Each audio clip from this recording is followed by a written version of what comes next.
ప్రతిఘటన టీవీకి స్వాగతం. క్షణక్షణం మీకోసం. ఆర్సీబీకి అందిన ద్రాక్ష. విరాట్ కోహ్లీ 17 సీజన్లలో కలిపి 8,000 పరుగులు చేసిన క్రిస్ గెల్ విధ్వంసక బ్యాటింగ్ తో 7 సీజన్లో రికార్డులు బద్దలు కొట్టిన డివిలియర్స్ 11 సీజన్లలో మర్చిపోలేని మెరుపులు ప్రదర్శనలు చూపించిన సాధ్యం కాలేదు. ఈ ముగ్గురు కలిసి 7 సీజన్లలో టీ20 క్రికెట్ మజా ఏమిటో చూపిస్తూ అభిమానులకు అంతులేని వినోదాన్ని పంచిన అసలు లక్ష్యం మాత్రం అందరంత దూరంలో నిలిచిపోయింది. గేల్ ఎప్పుడో టీంకు దూరమయ్యాడు. డివిలియర్స్ ఇక నా వల్ల కాదంటూ 3 సీజన్ల క్రితం తప్పుకున్నాడు.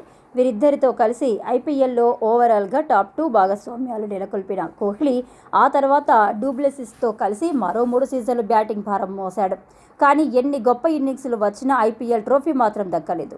అయితే ఎట్టకేలకు బెంగళూరు ఇప్పుడు తమ కలను నెరవేర్చుకుంది. కోహ్లీ ఆనంద బాష్పాలు చూస్తే ఈ విజయం విలువేంటో తెలుస్తుంది. స్టార్లు కాకపోయినా పెద్ద పెద్ద పేర్లు ముఖ్యం కాదు, చిన్న ఆటగాళ్లు అయిన వారు చూపించే ప్రభావం ముఖ్యమని ఆర్సీబీ నిరూపించింది. టోర్నీలో 10 మంది బ్యాటర్లు కనీసం అర్ధ సెంచరీలు సాధించారు. ఫైనల్కు ముందు జట్టు 10 మ్యాచ్లు గెలిస్తే 9 మంది వేర్వేరు ఆటగాళ్లు ప్లేయర్ ఆఫ్ ద మ్యాచ్లుగా నిలిచారు. బిగ్ 3-5 మాత్రమే ఆధారపడిన గెలుపును ఆశించిన జట్టులా ఈసారి బెంగళూరు ఏమాత్రం కనిపించలేదు. వైవిధ్యంతో పాటు బ్యాటింగ్ లోతును కూడా టీం చూపించింది. జట్టు కష్టాల్లో ఉన్న ప్రతిసారి నేనున్నానంటూ ఎవరో ఒకరు ముందుకొచ్చి ఆదుకున్నారు. లీగ్ దశలో పంజాబ్పై టీం డేవిడ్, చెన్నైపై షెఫర్డ్, లక్నోపై జితేష్ ఆడిన ఇన్నింగ్స్లు అసాధారణ ప్రదర్శనగా నిలిచాయి.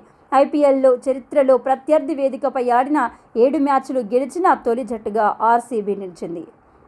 ఐపీఎల్ వేలం సమయంలో టీం డైరెక్టర్ బోబట్ ఒక ఆసక్తికర వ్యాఖ్య చేశారు. వారు ఎలా ఆడతారన్నది మేము ఆలోచించడం లేదు, మేము ఎలా ఆడించాలనే ఆలోచన అన్నింటికంటే ముఖ్యం. దాని ప్రకారం మేము ఆటగాళ్లను ఎంచుకున్నాం అని ఆయన చెప్పారు.